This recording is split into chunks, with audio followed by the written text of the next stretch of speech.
Folks, I got to play the new Warzone early at Call of Duty Next over in LA, and whilst I was there was a small part of me that maybe said, I wonder what the first meta for Warzone is going to be when it releases in December. And today, I'm going to bring you that. Now, I recently made a video talking about what I felt would be good guns to level up, so feel free to check that out. But today I want to bring you full-blown loadouts and setups and combinations that I think are going to be the day one powerhouses of the new Warzone, and something you're going to see lots of people using very early on. Now, before I dive into the weapons, I want to take a quick look at lethals and tacticals, because I do feel like this is something that will shake up the game a fair bit in terms of how Warzone plays. Now, in my view, there are going to be three primary lethals and two primary tacticals. And the three primary lethals are going to be the throwing knife, the thermobaric grenade, and the new throwable drone. The throwing knife is undoubtedly going to be very popular because it will likely still one-shot people, despite the fact that we're on 150 health plus plates, and the fact that we have really fast movement. So I can see this being a very popular means to reducing the number of members in a given squad. The thermobaric grenade, in my opinion, is probably going to be the most popular lethal grenade because not only is it an explosive grenade, it leaves a Molotov secondary. So you're getting both explosive impact and area denial all in one. This is going to be incredible for flushing squads out of rooms because if you manage to hit them with the explosive, great, you're going to hit them with some follow-up too. But if you don't hit them with the initial explosive contact, you're then denying them with a thermal Molotov system that's going to stop them from moving in certain areas, or force them to take damage as they try to challenge you. So the thermobaric grenade is something to definitely keep on your radar. I think it's going to be a huge asset. And finally, we have the throwable drone. Now, the thing that makes this very special is that it has a direct trajectory, meaning that there's no arcing to how you throw this device. And I can see a lot of people using this for quick peek throws or potentially hitting certain angles that are a little bit more challenging to achieve with grenades. It just adds a little bit of flexibility to your lethal loadout, and I can see it being quite popular. On the flip side of that, we of course have the tactical utilities. And for me, it's two clear-cut winners. It's going to be a stun grenade and a smoke grenade, as we've seen pretty much all throughout Warzone, and I don't see that changing anytime soon. There is something to be said about the scatter mine offering a second area of denial device, but I don't think it does enough damage that people would genuinely utilize it.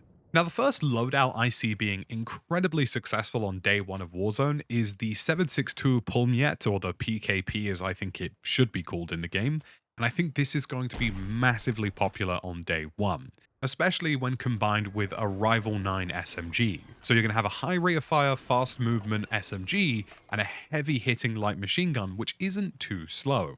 Now, I used the PKP whilst I was at COD Next, and this thing absolutely tore through people's plates, and I was really impressed with how it functioned. But even more so, on top of that, the thing about this gun is that it does have an aftermarket parts set, making it effectively a hybrid AR LMG with a high damage output. When you combine that with the fast movement and fast rate of fire of the Rival 9, I think you undoubtedly have one of the first class combos that most people should try using on day one. These guns really complement each other very well, and I think this day one loadout is probably going to be one of the first ones that I go in to try and use. With a faster movement speed in Modern Warfare 3, you have to bear in mind that you're going to have shorter windows to make damage on opponents. So heavy damage output weapons with a huge amount of impact like the PKP are going to have a resurgence in popularity, in a similar vein to how guns like the TAC-V have been popular in Warzone 2. The next loadout I see being very popular is the CAT AMR combined with the Striker. Now, I think this is going to be a really healthy combination on day one. Obviously, the CAT AMR is going to be a one-shot headshot sniper rifle at any given range, and you won't need specific ammunition for it. It's quite impressive that they've managed to create a sniper that is not only high velocity, but also quite snappy, and whilst this is the slowest of the collection to some extent, it is a guaranteed one-shot headshot on day one of the new version of Warzone. At this point in time, we don't know how snipers like the FJX and the MCPR are going to function when compared to something like the CAT AMR, but it's a safe bet that the CAT AMR is definitely going to one-shot. So that is a day one loadout without any question. Now, the great thing about all of this too is that you can combine this with the Striker, which I think is probably the most universal SMG we've had in a while. The downside of taking a sniper rifle is you lose a little bit of close to mid-range. So there are a lot of scenarios where a target's like 30 to 40 meters away, where a conventional SMG ends up failing in terms of damage output, but something like the Striker might end up being quite heavy hitting. I've been pleasantly surprised, be it somewhat impressed, with how heavy hitting the Striker can be over range, and this might be a perfect combination. A one-shot headshot sniper rifle with a close to medium range heavier SMG that can even have a 60 round mag, mind you, and I think you're going to get a really perfect formula with these two weapons. This next one's a little bit of a wild card because I don't know how exactly it's going to perform, but I feel as though the BAS-B combined with something along the lines of the WSP Stinger is going to be a really popular option. Now, the BAS-B does have a lot of horizontal bounce to it, and it also has a lot of vertical bounce to it. But when made in a long-range Warzone style loadout, you have a really heavy-hitting battle rifle akin to something like the TAC-B from Warzone 2, and you can combine that with something a little bit more extreme. Now, when you have a battle rifle which can serve close to medium, medium to long very, very well, you have the ability to go for something a little bit more messier. And the WSP Stinger is without a doubt one of the messiest weapons in the game, but has a crazy amount of damage output and can have an extended magazine as well. I can see lots of people combining these two together to get the mobility benefits of a very stubby and short SMG that's a little bit erratic, and then something long range and heavy hitting like the BAS-B. Now, there are some downsides to going for something like this. If you miss some shots with the BAS-B because it's a little bit bouncy over range, then you definitely will be punished for that.